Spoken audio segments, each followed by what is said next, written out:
والے حضرت مولانا مجیب الرحمان صاحب کو دعوت مائک دینا چاہوں گا کہ آئیں اور کچھ نصیحتیں ہم سب کے درمیان میں رکھیں، اور جو سنا جائے، جو کہا جائے، اللہ سے دعا کریں کہ اللہ تعالیٰ اس پر عمل کرنے کی توفیق مرحمت فرمائے۔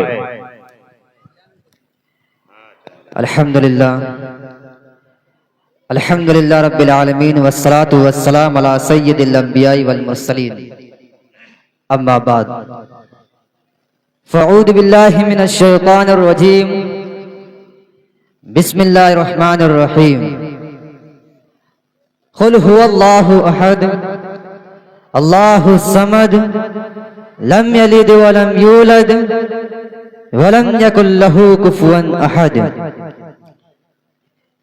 جس دور پہ تھی نازا دنیا اب ہم وہ زمانہ بھول گئے، جس دور پہ تھی نازا دنیا اب ہم وہ زمانہ بھول گئے، اوروں کو جگانا یاد رہا خود ہوش میں آنا بھول گئے۔ منہ دیکھ لیا آئینے میں پر داغ نہ دیکھا سینے میں، منہ دیکھ لیا آئینے میں پر داغ نہ دیکھا سینے میں، دل ایسا لگایا جینے میں مرنے کو مسلمان بھول گئے۔ آزاد تو اب بھی ہوتی ہے مسجد کی فضا میں اے انور، آزاد تو اب بھی ہوتی ہے مسجد کی فضا میں اے انور، جس ضرب سے دل ہل جاتے تھے وہ ضرب لگانا بھول گئے۔ میرے محترم بزرگوں، دوستوں اور میرے بھائیوں اور میری ماں بہنوں، السلام علیکم ورحمۃ اللہ وبرکاتہ۔ میرے عزیز دوستوں، آج میں آپ لوگوں کے سامنے بہت اہم بات بیان کرنے والا ہوں، ایک ایسی بات، ایک ایسا واضح کہ جس کے لیے اللہ تبارک تعالیٰ نے 1,24,000 کم و بیش انبیاء بھیجے۔ وہ کوئی معمولی مسئلہ نہیں ہوگا، وہ بہت اہم مسئلہ ہوگا، وہ بہت بڑا مسئلہ ہوگا کہ جس کے لیے اللہ تبارک تعالیٰ نے نبی بھیجے، وہ بھی ایک نبی نہیں بلکہ 1,24,000 کم و بیش انبیاء بھیجے۔ پھر اس کے بعد اس مسئلے کے لیے ہر پیغمبر کو ان کو گھروں سے نکالا جائے، ہر پیغمبر کو اس مسئلے کے لیے ان کو گالیاں دی جائے، اس مسئلے کے لیے ہر پیغمبر کو برا کہا جائے، ہر پیغمبر کو اس مسئلے کے لیے ان کو منہ پہ پتھر مارا جائے، ان کو گالیاں دی جائے۔ میرے عزیز دوستو، لیکن وہ گھر سے نکل کے اور تکلیفیں جھیل کے لیکن اس مسئلے کو نہ چھوڑے، طرح طرح کی عزتیں برداشت کرتے ہیں لیکن وہ اس مسئلے کو نہ چھوڑے، ان کو گھروں سے نکال دیا جائے لیکن اس مسئلے کو نہ چھوڑے، تو معلوم ہوتا ہے کہ ساری خدائی میں سے اس سے بڑا کوئی مسئلہ نہیں ہے۔ وہ مسئلہ کیا ہے؟ وہ مسئلہ ہے توحید کا۔ جی ہاں، آج میں آپ حضرات اسی موضوع پہ کچھ گفتگو کرنا چاہتا ہوں کہ ہم لوگ زبان سے تو کہتے ہیں کہ ہم توحید کے قائل ہیں، ہم زبان سے تو کہتے ہیں کہ توحید کے اوپر عمل کرنا بہت ضروری ہے، ہم زبان سے تو کہتے ہیں کہ توحید کے بغیر کہیں بھی چھٹکارا نہیں ہے، ہم زبان سے لا الہ الا اللہ بھی پڑھتے ہیں اور اسی زبان سے محمد الرسول اللہ بھی پڑھتے ہیں، لیکن ہمارے عمل میں وہ روح کی، وہ توحید کی وہ روح نہیں ہے جس کا تقاضا پیغمبروں نے کیا ہے، جس کا تقاضا انبیاء نے کیا ہے، جس کا تقاضا نبیوں نے کیا ہے۔ حضور صلی اللہ علیہ وسلم نے ارشاد فرمایا کہ ایک وقت ایسا وقت آئے گا کہ لوگ شرک کریں گے اور لوگوں کو پتہ نہیں چلے گا کہ وہ شرک کر رہے ہیں۔ ایک وقت ایسا وقت آئے گا کہ شرک کی چال چیونٹیوں کی چال سے زیادہ باریک ہوگی، بے آواز ہوگی، لیکن لوگوں کو یہ پتہ نہیں چلے گا کہ وہ شرک کر رہے ہیں۔ شرک کا معنی کیا ہے؟ شرک کہتے کس کو ہے؟ ہم لوگوں نے یہ سمجھا ہے کہ شرک شاید اسی کو کہتے ہیں کہ ایک پتھر کی مورت ہو اس کو مشکل کشا سمجھا جائے، ایک پتھر کی مورت ہو اس کو داتا سمجھا جائے، ایک پتھر کی مورت ہو اس کو بگڑی بنانے والا سمجھا جائے، بس بات ختم ہو گئی۔ تو یہ غلط ہے۔ शिर्क कहते किसको है कि जिस चीज का तकाजा अल्लाह तबारक ताला से करनी चाहिए, जो उम्मीद अल्लाह तबारक ताला से करनी चाहिए, जो उम्मीद और जो चीज अल्लाह तबारक ताला ही दे सकते हैं, अगर वो तकाजा अगर हम किसी बंदे से करें तो ये शिर्क है, किसी नबी से करें तो ये शिर्क है, किसी सहाबा से करें तो ये शिर्क है, किसी वली से करें तो ये शिर्क है, किसी पीर से करें तो ये शिर्क है, किसी पहाड़ों से करें तो ये शिर्क है, किसी दरियाओं से करें तो ये शिर्क है, किसी दरख्तों से करें तो ये शिर्क है, किसी आसमान से करें तो ये शिर्क है, किसी चांद सूरज से करें तो ये शिर्क है। यहाँ तक कि अगर हम किसी भी कायनात के बंदे से करते हैं तो उसका नाम शिर्क है। और इसी शिर्क की जड़ों को काटने के लिए इस दुनिया के अंदर 1,24,000 कमोबेश अंबिया तशरीफ लेके आए। मेरे अजीज दोस्तों, सारे अंबिया कलिमा दुनिया के सामने रखा, अंबियाओं का नाम बदलता रहा, पैगंबरों का नाम बदलता रहा, लेकिन दावत एक ही, मिशन एक रहा, नस्बुल-आइन एक रहा, पैगाम एक रहा। वो दावत क्या थी, वो पैगाम क्या था, वो नस्बुल-आइन क्या था?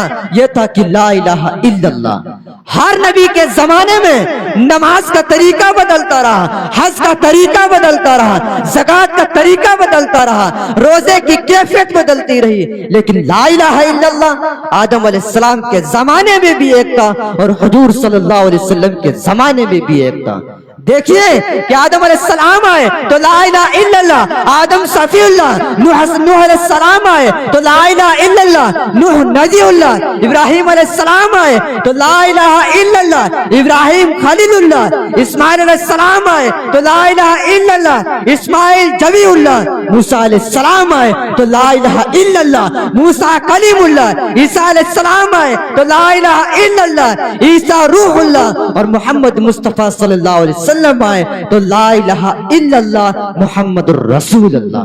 मेरे अजीज दोस्तों, अल्लाह तबारक ताला कहता है कि आप लोगों ने गौर किया कि अल्लाह कहता है कि ला इलाहा इल्लल्लाह बेनुक्ता है, लेकिन आदम सफीउल्लाह पे नुक्ता, नूह नजीउल्लाह पे नुक्ता, इब्राहिम खलीलुल्लाह पे नुक्ता, इस्माइल जबीउल्लाह पे नुक्ता, मूसा कलीमुल्लाह पे नुक्ता, ईसा रूहुल्लाह पे नुक्ता। लेकिन जब बात आई मेरे आका की, अल्लाह कहता है कि जिस तरीके से ला इलाहा इल्लल्लाह बेनुक्ता है, इसी तरीके से मुहम्मदुर रसूलुल्लाह बेनुक्ता है। तौहीद तो पहले से मुकम्मल थी, नबूवत भी आज मुकम्मल हो गई है। आज लोग क्या करते हैं कि 2-3 चिल्ले लगा लेते हैं, अपने आप को नबी ही घोषित कर देते हैं। अल्लाह अल्लाह। मेरे अजीज दोस्तों, आज हम खुराफात, बिदात, रस्म रिवाजों में उलझे हुए हैं। जरा सी आजमाइश होती है हम फौरन दर को बदल लेते हैं, जरा सी आजमाइश होती है हम अल्लाह के दरबार को छोड़ देते हैं, अल्लाह को भूल जाते हैं और चक्कर लगाना शुरू कर देते हैं, मज़ारों के चक्कर लगाना शुरू कर देते हैं। और फिर इसके बाद क्या कहते हैं, हजरत हमारे घर में बहुत तंगी है, तावीज बना दीजिए, हमारे घर में खैर बरकत नहीं हो रही है, तावीज बना दीजिए, हमारे घर में बहुत परेशानियां हैं, यहाँ तक कि हमारी बीवी हमारी मानती नहीं है, हमारी सुनती नहीं है, उसके लिए कोई तावीज बना दो। अल्लाह अल्लाह। आज तावीजों के भरोसे हम जी रहे हैं। हमारा अकीदा कहाँ पहुंच गया कि हम अपनी बीवियों को हम तावीजों से बनाएं। मेरे अजीज दोस्तों, एक वाकया मुझे याद आ रहा है कि हजरत उमर रजी अल्लाह ताला अन्हु कि एक सहाबी हजरत उमर रजी अल्लाह ताला अन्हु के पास आते हैं अपनी बीवी की शिकायत लेके, अपनी बीवी की शिकायत लेके उमर रजी अल्लाह ताला अन्हु के पास आते हैं और क्या कहते हैं, वो फौरन उमर रजी अल्लाह ताला अन्हु के दरवाजे पे दस्तक देते हैं और फिर इसके बाद दरवाजा खड़बड़ाते हैं। ये कहते हैं कि अभी उमर आएंगे, अभी कमरे से बाहर आएंगे, दरवाजे पे आएंगे, तो अभी मैं उनको अपनी बीवी की शिकायत बताऊंगा कि मेरी बीवी सुनती नहीं है, मेरे पे चिल्लाती है, चीखती है। मेरे अजीज दोस्तों, दरवाजा खड़खड़ाते हैं, लेकिन ना ही उमर रजी अल्लाह ताला अन्हु, ना ही उमर वो बाहर आते हैं और ना ही उनकी आवाज बाहर आती है।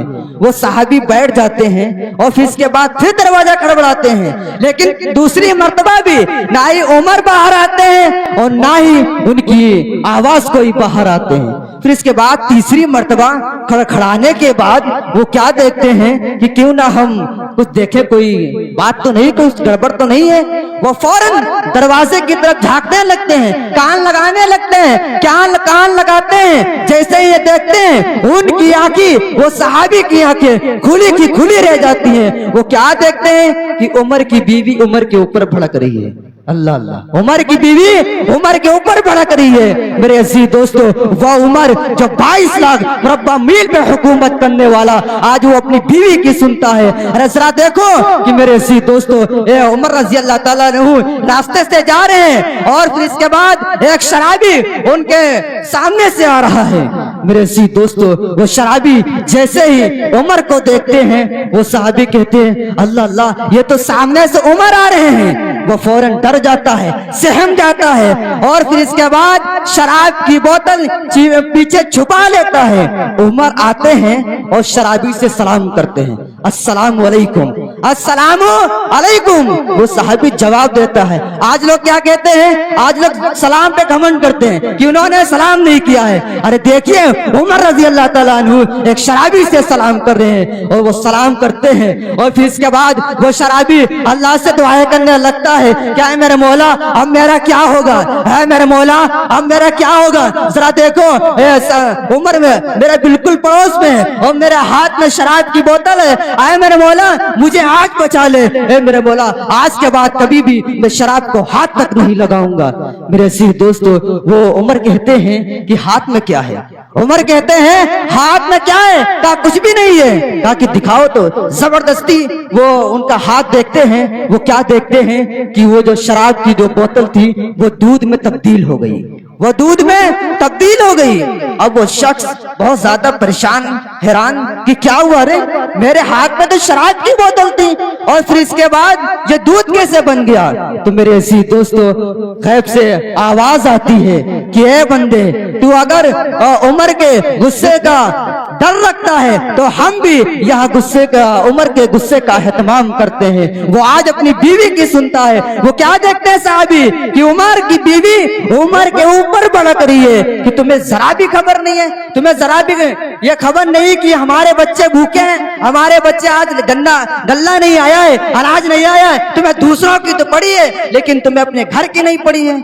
अल्लाह अल्लाह, वो साहबी देखता है कि अरे उमर की बीवी उमर के ऊपर भड़क रही है। वो कहते हैं, अरे वो चल देता है, वो वहां से चल देता है। कहता अब मेरी यहाँ दाल नहीं गलने वाली, मेरा यहाँ कुछ भी नहीं होगा। वो फौरन वहां से चल देता है और फिर इसके बाद उमर दरवाजे पे आ जाते हैं। वो क्या देखते हैं कि जो शख्स आया था, जो दरवाजे खड़खड़ा रहा था, जो आवाजों के ऊपर आवाजें दे रहा था, वो तो शख्स जा रहा है। तो आवाज देते हैं, क्या कहते हैं, अस्सलाम वालेकुम। वो जवाब देता है वालेकुम अस्सलाम। तो क्या हुआ, जा रहे हो। उमर ने कहा अरे क्या हुआ, आए थे, जा रहे हो। कहा नहीं नहीं, मैं जा रहा हूँ, मेरा काम हो गया। क्या तुम्हारा काम हो गया, ये क्या बात रही। दरवाजा खड़खड़ाया और फिर इसके बाद आवाजें दी, इतनी देर तक तुमने इंतजार किया और बिना बात बताए तुम्हारा काम भी हो गया। कैसा काम था, क्या काम था जो बिना बताए तुम्हारा काम हो गया। अरे जरा यहाँ तो आओ। कहा नहीं नहीं, मेरा काम हो गया। कहा यहाँ। अब जरा देखो, बीवी का गुस्सा उस सहाबी के ऊपर निकाल ले, बीवी का गुस्सा उस सहाबी के ऊपर निकाल लें। मेरे ऐसी दोस्तों, वो आता है, वो शख्स आते हैं और फिर इसके बाद कहते हैं, उमर कहते हैं क्या बात थी, तुम बिना बताए जा रहे थे। कहा नहीं नहीं कुछ नहीं, बताओ क्या बात है। कहा कि उम्मुल मुमिनीन, मैं अपनी बीवी की शिकायत आपके पास लेके आया था कि मेरी बीवी सुनती नहीं है, मेरी बीवी सुनती नहीं है, मेरी बीवी शराबी, मेरा बातों का ख्याल नहीं रखती है, बल्कि वो उल्टा सीधा जवाब देता रहती है। तो उमर कहते हैं कि ये बताओ कि तुम्हारे घर में काम कौन करता है, तुम्हारे घर में काम कौन करता है। कहा मेरी बीवी का खाना कौन बनाता है, मेरी बीवी। तुम्हारी माँ का ख्याल कौन रखता है। कहा मेरी बीवी। कहा कि आपके बच्चों का देखभाल कौन करता है। कहा मेरी बीवी। अच्छा ये बताओ कि तुम्हारे बच्चे जो तुम्हारा बच्चा है उसको दूध कौन पिलाता है। कहा उम्मुल मुमिनीन, यह कैसा सवाल है। कहा बताओ, जो मैं सवाल कर रहा हूँ उसका जवाब दो।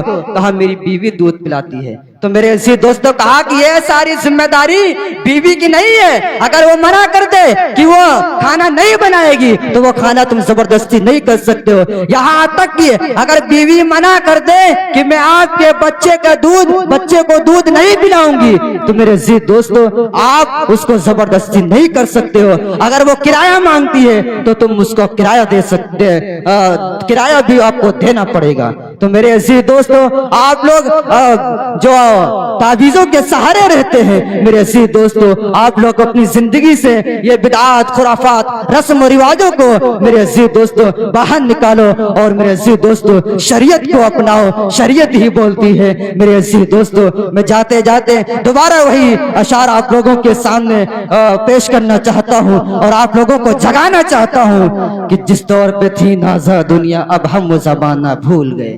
جس دور پہ تھی نازا دنیا اب ہم وہ زمانہ بھول گئے.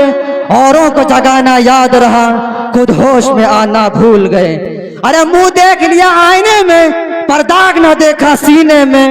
منہ دیکھ لیا آئینے میں پر داغ نہ دیکھا سینے میں. دل ایسا لگایا جینے میں مرنے کو مسلمان بھول گئے. آزاد تو اب بھی ہوتی ہے مسجد کی فضا میں اے انور. آزاد تو اب بھی ہوتی ہے مسجد کی فضا میں اے انور. جس ضرب سے دل ہل جاتے تھے وہ ضرب لگانا بھول گئے. وما توفیق الا باللہ. السلام علیکم ورحمۃ اللہ.